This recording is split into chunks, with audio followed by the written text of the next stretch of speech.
God want to use We are you. in the world, but we're not of the world. We got to be set apart and be ready for the master's use so we can be used. We got to keep our vessels empty and pure and clean so we can't defile our temples and our bodies and think God can use us. God cannot use nothing that's been damaged and destroyed by poisonous that we consume on a daily basis. The food we consume has poison in it. If you read the labels on the back of it, cigarettes, that's poison. Them vapes and all that, that's all poison. Alcohol, that's all poison. That's why the Bible tells us to stay sober and vigilant. You know, we got to stay with a clear mind so we can think and be watchful and see the devil coming and see the enemy coming. We got to be watchful at all times.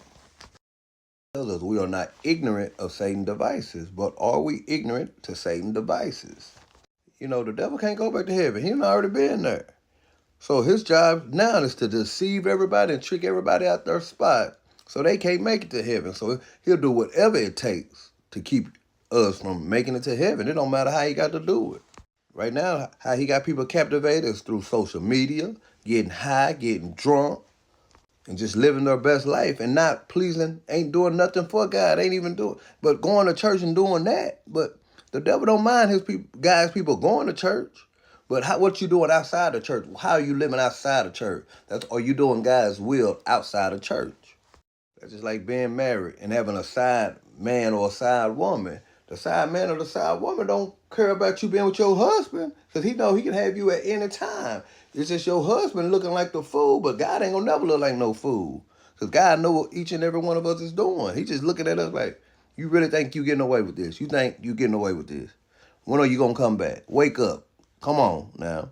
Don't let the devil keep deceiving you and tricking you out your spot. I reserved a spot for you. You know, it's time for you to wake up. I can't keep sending people telling you this is wrong and that's wrong and the way you live in your life isn't right and pleasing to the sight of God.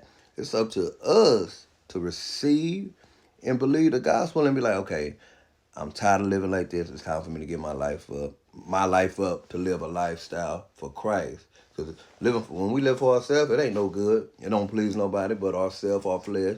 You know, we disappoint our family members.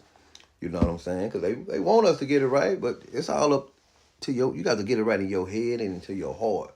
Once you get your heart right and get it lined up with God and really start living for God, everything else will fall in place. God gonna bless you abundantly, more than you can ask. But you got to be obedient to God's word. It ain't about you. It ain't about nobody else. It's about you getting your life right with Jesus Christ. This Breaking Bread Outreach. Let's eat.